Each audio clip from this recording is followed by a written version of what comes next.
దేవుని నామమునకు స్తోత్రములని నాటి ధ్యానాంశము మానవుని పాపమునకు నిష్కృతి. కొలసీలకు రాసిన పత్రిక 1వ అధ్యాయము 21-22 వచనములలో, మీ దుష్క్రియల వలన మీ మనస్సులో విరోధ భావము గలవారునైన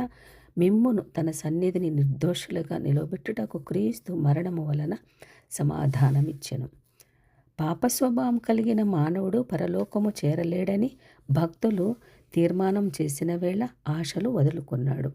పాపము జయించలేని స్థితిలో ఉన్న మానవుడు పాపమునకు బందీ అయి గోల పెట్టి ఏడుస్తూ, అయ్యో నా పాపమునకు నిష్కృతి లేదా, నా పాప స్వభావం నుండి విడిపించి శిక్ష నుండి రక్షించువారు లేరా అని అల్లాడిపోవచ్చున్న క్షీణదశలో అకస్మాత్తుగా ఒక కేక వినిపించింది. నిశ్చయముగా నీ దోషముల శిక్ష తప్పించుటకు అతి మనోహరుడును ఏ నరుడును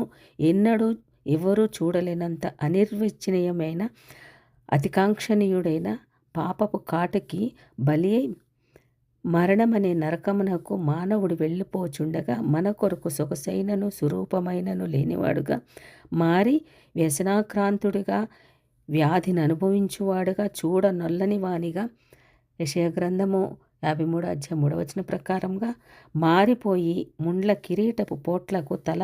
చిత్తు చేయబడగా ముఖాన ఉమ్మివేసి దెబ్బలతో దున్నబడిన వీపు, నేలను ఈడ్వబడి కొట్టివేయబడిన దేహము, కాళ్ళు చేతులలో మేకులు, ప్రక్కటెముకల నుండి దూసుకు వెళ్ళిన బల్లెము, గుండెను హేళనగా మాటలతో చిత్రవద చేసి శరీరము నుండి చివరి రక్తపు బొట్టు వరకు చిమ్ముచుండగా ఆ రక్తము పడిన సైనికుడు పశ్చాత్తాపం కలిగి నిజముగా ఇతడు దేవుని కుమారుడే అని పలుకుగా మత్తయి సువార్త 20వ అధ్యాయం 54వ వచనం ప్రకారంగా వ్యసనము అనుభవించువాడుగా, వ్యాధిని అనుభవించువాడుగా, స్వరూపమైనను సొగసైనను ఆకారం లేనివాడుగా, చితక కొట్టిన శరీరం లోపల ఎముకలు స్థానం తప్పి బాధ కలిగి పాపము లేని పరిశుద్ధుడు పాపముగా చేయబడి సిలువలో వ్రేలాడుతూ మన వైపు ప్రేమగా చూస్తున్న చివరి బొట్టు వరకు మన కొరకు చిందించిన యేసు వైపు చూడగలిగితే గొప్ప రక్షణ కలుగుతుంది. యోహాను సువార్త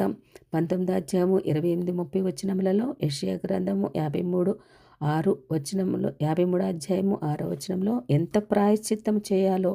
ఎంత వెల చెల్లించాలో, ఎంత శిక్ష మన కొరకు భరించాలో, తండ్రి అయిన దేవుని ఉగ్రతను శిక్షను ఎంత భరించాలో అంతగా శిలువ మీద భరించి సర్వ మానవాళి పాపములకు విముక్తి కలుగునట్లు సమాప్తమైనదని ప్రకటించారు యేసుక్రీస్తు ప్రభులవారు. మనము చేయవలసిందల్లా శిలువ వేయబడి బలి అయిన దేవుని పాదాల చెంత చేరగలిగితే ఆ పరిశుద్ధ రక్తంలో మన పాపములు ప్రక్షాళనము చేయబడి పరిశుద్ధులుగా చేసి పరలోకమునకు వారసులుగా చేయను. 2 కొరింథీ పత్రిక 5వ అధ్యాయం 1వ వచనం ప్రకారము, భూమి మీద మన గుడారమైన ఈ నివాసము అనగా మన శరీరము శిథిలమైపోయినను చేతి పని కాక దేవుని చేత కట్టబడినదియును నిత్యమైనదియునైన నివాసము పరలోకమందు మనకున్నదని తెలుసుకొని ఈ లోక మర్యాదని విడిచి దేవునితో జీవించుటకు త్రియేక దేవుడి సదాకాలము కృప చూపునుగాక. ఆమేన్.